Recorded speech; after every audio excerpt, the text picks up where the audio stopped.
এ সহজ কথা। এটা মারামারি কাটাকাটি দাঙ্গা হাঙ্গামা যারা করে, যারা মানুষের উপর হামলা করে, মানুষ মারে, আলেমদের বিরুদ্ধে কথাবার্তা বলে, এটা কি হক্কানে আলেমদের শান? এটা কি হকপন্থী তাবলিগের শান? এটা হয়নি। 2018 সালে তারা তাবলিগ জামাতের উপর হামলা করেছে, সাধারণ মানুষকে হত্যা করেছে। 24 সালে এসে আবার মানুষকে হত্যা করেছে। উগ্র পন্থা চতুর্দিকে ছড়িয়ে দিচ্ছে, যাকে পাচ্ছে তাকে আক্রমণ করছে, বিভ্রান্তিকর কথাবার্তা বলছে, আচরণ করছে। এই জন্য গোটা বাংলাদেশের হক্কানি ওলামাদের পক্ষ থেকে আজকে গোটা বাংলাদেশের সমস্ত মসজিদ থেকে তাদের একটি সিদ্ধান্ত জানানো হয়েছে যে নামাজের পরে তারা এই সাতপন্থীদের বিরুদ্ধে মিছিল করবেন। আমাদের বুটবাজার কেন্দ্রীয় মসজিদ থেকেও নামাজের পরে মিছিল হবে। গোটা মহল্লার সমস্ত ইমাম সাহেবরা হয়তো আসবেন এবং তাদের নেতৃত্বে মিছিল হবে ইনশাআল্লাহ। আপনারা নামাজের পরে শামিল হওয়ার চেষ্টা করবেন ইনশাআল্লাহ। আল্লাহ রাব্বুল আলামিন সকলকে হকের উপর অটুট থাকার তৌফিক দান করেন। এভাবেই আমার আয়াতগুলো তোমার সামনে এসেছিল, ফানাসিতাহা, তুমি আমার আয়াতগুলোকে ভুলে গিয়েছিলে।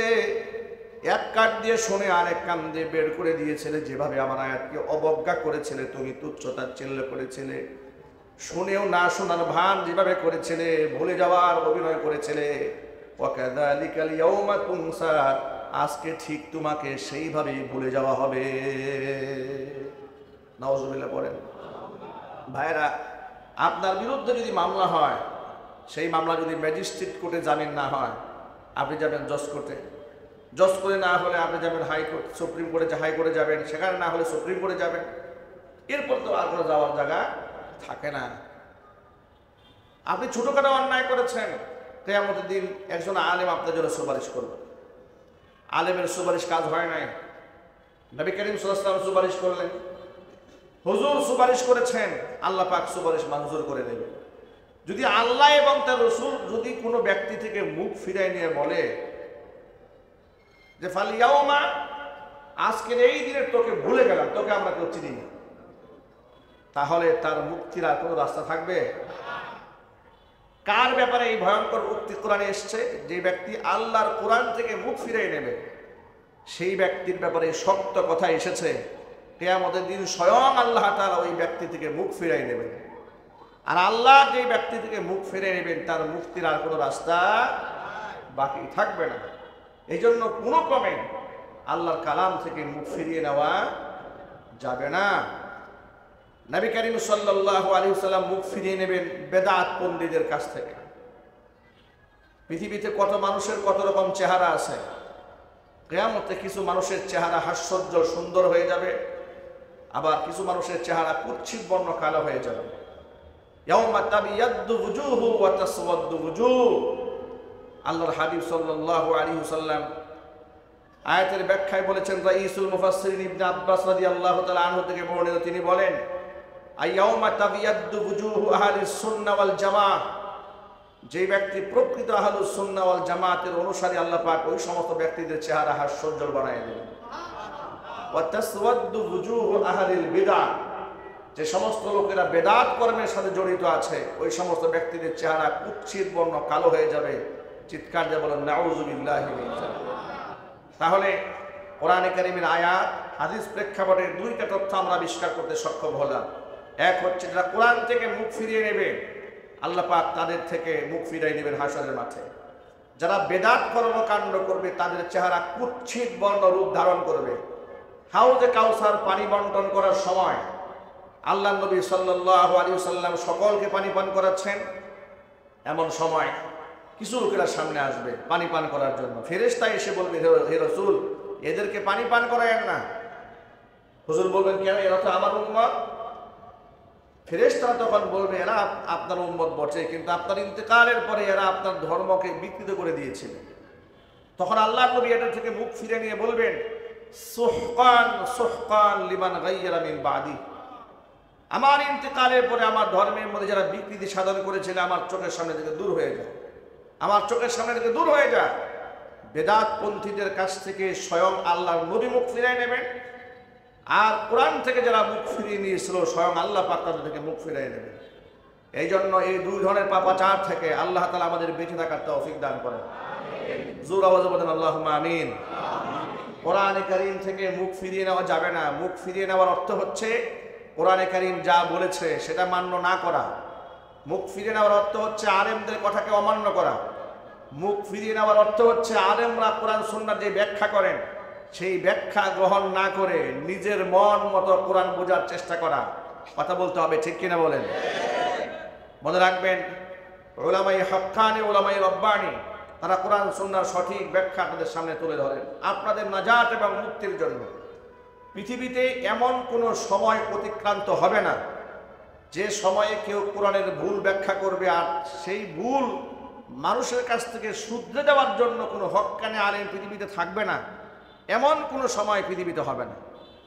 পৃথিবীর যে কোনো প্রান্তে কোরআন সুন্নাহর কেউ যদি ভুল ব্যাখ্যা করে তার সঠিক ব্যাখ্যা দেওয়ার জন্য যুগে যুগে আল্লাহ তাআলা হক্কানি আলেম সৃষ্টি করে রাখবেন। জোরে বলেন সুবহানাল্লাহ। এই কথাটা আপনাদের সামনে উপস্থাপন করার আমার বড় একটা উদ্দেশ্য আছে।